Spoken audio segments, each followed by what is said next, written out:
kulendi bata nzeve dzeZANU-PF ndichibata mhuno tichirwera pasi mnin'ina bata early Sunday morning. Good morning Zimbabwe, good morning everybody. My name is Kuliand Ndauya. Kana ndichinge ndamukira kudai so ndechida kuti titomboita zvebasa, titombotanga kudhaya vanhu kunge tindi kunge chibhorani. Kana uchiziva kuti iwo unodedzera kuti pasina tagwirei, pasina mutsvangwa, pasina zvigananda, pasina tungwarara, pasina ZANU-PF, pasina Mnangagwa vacho. Kane kulike this video right now kuitira kuti ZANU-PF yacho boy kane kana manga makatondikanganwa ndichenga ndatodzoka iko zvinezvi because hatina nguva yekutamba. No time to waste baba. Right, ngatange nekuinvestigate Mnangagwa anga achiita sei for the past 1 week is very important kuti tizive kuti Mnangagwa ari kuti kudii, vana veZimbabwe vari kuti kudii pana Mnangagwa wacho. Because ndoziva kuti kune vanhu vakaita sana George Charamba marombe ayaya, vakaita sana Niki Mangwana marombe ayaya vanenge vachitenderera. Tiri kuvaziva vese, teida kuvadzvanya kana iri Sunday tongoita ngati tinamata. Ndo munamato wega 1 watinogona kuita. Saka make sure kuti walike and sikuita zvekutamba and sikuita zvekuseka and tambe neme and shamwari yenyu. Right, nyaya iri pana pekaleso Mnangagwa akabudisa nyaya musi wa 1 December pakatangira mwedzi. I am so excited because today is 14 December, but I didn't want to mention, I didn't want to comment pane zvinhu zvakataura musi wa 1 December, but I presided over the investiture ceremony of General Emmanuel Matatu as State House in Harare. I promoted him from Lieutenant General to the rank of General and appointed him commander of the Zimbabwe Defense Forces with effect from 21 November 2025. 21 November ndo papabviswa nani because you know what, kuma ranks avo army aungazonzi mbatabvisa mutamba tosiya matamba ari ega tikatobvisa General Valerius Sibanda veve tovatotesani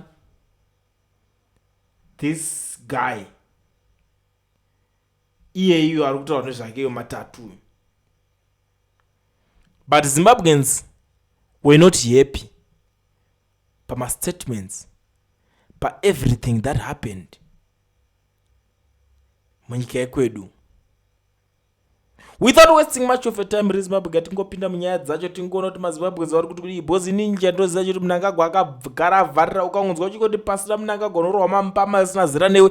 But inini ndini one monya ndoona kusumudza ZANU-PF nenzeve ndichirovera pasi kuiti bwaka. Pachanakidza pachapisa mhuri yeZimbabwe ndoziva kuti manga mandisuwa, but I'm back kunge musana. Kana ndichinge ndatouya kudai so is very important kuti tingoshandisa mukana iwoyo wekuti tatoonana tiri mumudu yekudai so. Right, inini pane vanhu vakawanda vari kukomenda hadzi mahumbwe atinoitirwa ne-illegitimacy clueless government yeHarawa iyi. Are there no strong and educated military men to take this position? Zimbabwe is bleeding under the illegitimate clueless regime of criminals. Kuarmy kunoshanda maranks and inini hangu ndakazvimirira handina zvakawanda zvekomenda panyaya dzekuarmy. Kuarmy hakuna chinokwanisa kuregwa kuarmy unless kune vamwe vanenge vatourayiwa kuti vamwe vazopinda pamapositions acho amunenge muchase muchiningirina. But pane mumwe muZimbabwean ari kuti useless Zimbabweans, they can't even control their own population of misfits. mumwe akutaura izvozvo vaMnangagwa. I'm sure kuti munenge gononga manzwa comment iyoyo, munowanza kuignore macomments, but ndoziva kuti munoona mavideos angu, George Charamba anoona, Nick Mangwana anoona, kuState House munenge muchiona zvandichitaura panapa. So it's very important for you guys to watch and listen. Right, point of correction, Mr. President, not, but I thought is constitutionally General Matatu was ranked general, then also becoming ZDF commander. These are constitutional processes which need not head of state to say it as it, but if he privileged the person in question, as you should have retired all the older generals and promoted the youthful ones. Munoda kufira zvigananda ndo zvinokunetsai uye kutadzisa kuti nyika ibudirire. Let me tell you something, muri Zimbabwe. You can't do that at the moment. You can't do that kana Mnangagwa achiri mupenyu. Makada kuti army iende kuroute yekupromota mayouth kuti vatungamirire, you must know that there is Sean Mnangagwa there. He is well prepared. Ane zvese akatraina kuChina, akatraina zvese. I think ipapa pa ini Mnangagwa neharawa dzake idzo dzakuti ngachipromota. Honestly ini ndakazvimirira hangu. I think kuti I'm okay with everything. Right, reketa tipinde paneni green boss. This post was for 1 December and andina ndikuzoti makamakatsangwa, but ko mangada maida kudi kana mchinga matsamwa. Pana musi wakapuwa nigiri nyaya dzacho dzakawanda, but muchandiregero one early Sunday morning because ndo patinowanza kuita undurano wese, and munoziva muri Zimbabwe kuti zve early Sunday morning yekutanga kumwedzi tinoita once per month. Saka kana matondione zveso mune makutoshandisa mukana, but takafana kuona namba dziri kubuda pascreen pangu ndeze education research yaMukoma Owen. Vanhu vasina work permit nemastudy permits, please contact Mukoma Owen kuti vakuregistere makampani nemaFNB business accounts kuti zvikwanise kuita se kubatsirai. Let me quickly go pane nyaya ya Mr. Mnangagwa vachiti I officially opened the Chiefs Conference in Harare, reaffirmed government's commitment to support traditional leadership. I urged chiefs to uphold cultural values, ensure sustainable use of land and natural resources, and guide development projects in their communities. We must work together to combat gender-based violence and drug and substance abuse. Azvinonetsa vana machifa kutengesa madrugs. Kune vamwe vanhu vari kuzvitaura muzano PF, like ndakanzwa according to comrade Malcolm Masarira, popularly known as Traore, aiti mwana wa amai opa muchinguri anonzi Tanya ari kutengesa madrugs. So Mnangagwa must address that, honestly speaking. But I don't want to mention nyaya dzakawanda dzinenge dzichiitika ipapapa because ndechitoziva kuti zvine zvichiita se zvichifamba sei. Sorry guys for the disturbance because tichipedza zvinhu zvakawanda, you know these laptops. Tikamboti gare tutisekei tutigare tomboseka. Anyways, right, the worst form of GBV is impoverishing women and girls to the extent they can't afford sanitary pads, and some turn to prostitution because of poverty. There are citizens who endure abuse in such places as Middle East because they run away from your failed economy. Say unopfegere hembe yakanzi ZANU-PF, unosire chii Mnangagwa wacho achitonga, orozoti nyebero kuti GBV munazopinda muprostitution mukunyeba. Guys, kana uchiziva kuti haudi Mnangagwa, dai Mnangagwa akatobva. Mnangagwa achiziva kuti hadiyo, imimi mune dambudziko kuti makabuda muchino sanitizer. Mnangagwa pakabuda birira Chamisa makati chii? Mugabe pakabuda birira Tsvangirai makati chii? So what are you expecting us to do now? Tsvangirai akarova Mugabe whitewash mu 2008 makati chii nazo?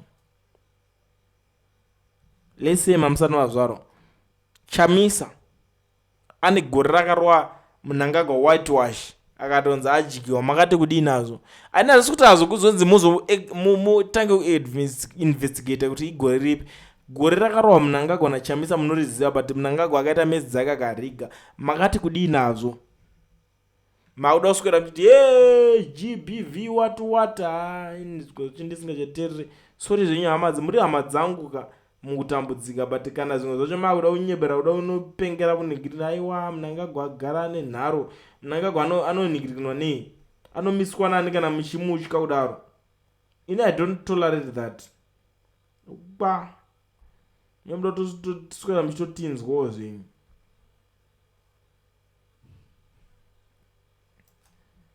I think regenze ndiite pane this issue.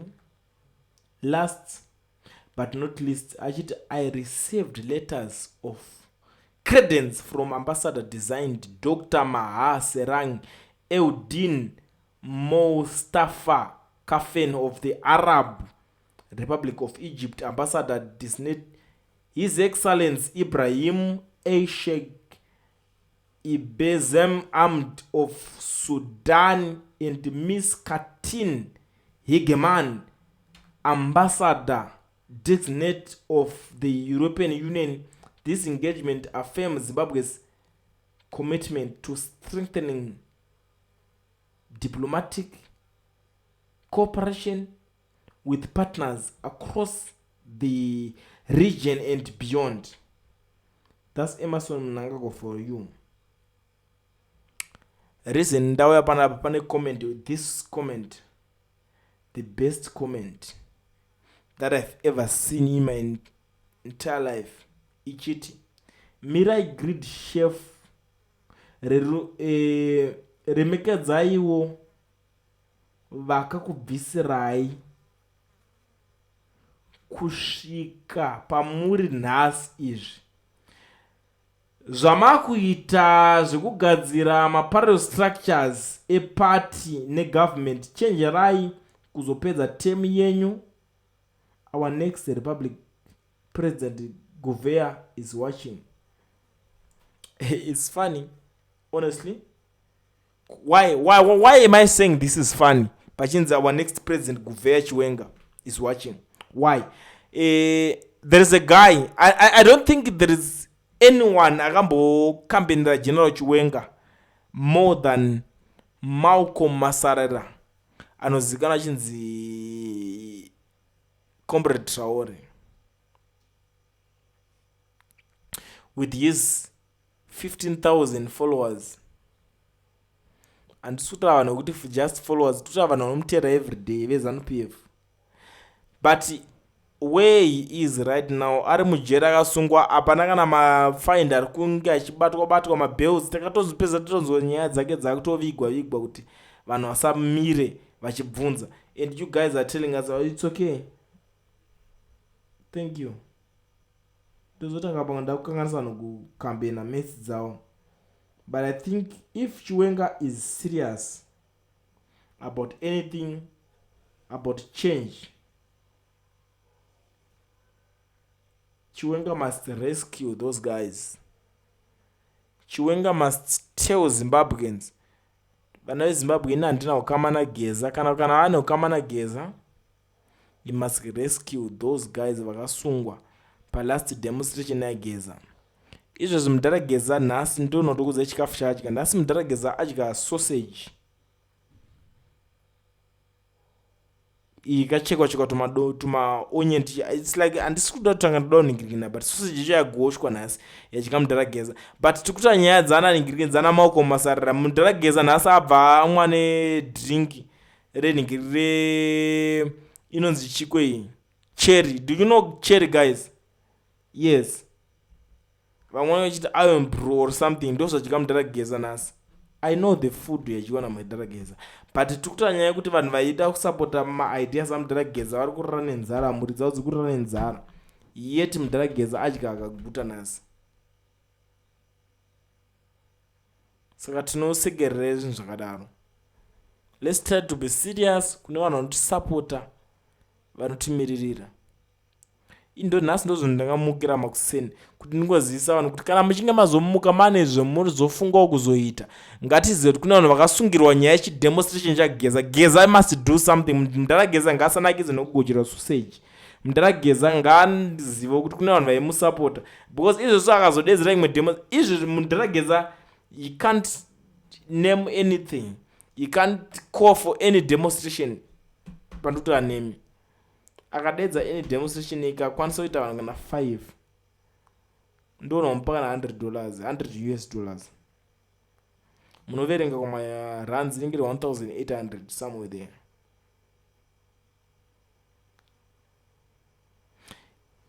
Have a good day, my Zimbabweans. I love you so much. My name is Kuliant. Kuliant TV, Team VAT. Asi vanhu vachishamsika, Kuliant TV haichatsika. Saka subscribe wozolaika, nechawana zvese pana chichazosha. Everybody say Kuliant, Kuliant, Kuliant, yeah. Information is brilliant, brilliant, brilliant, yeah. Everybody say Kuliant.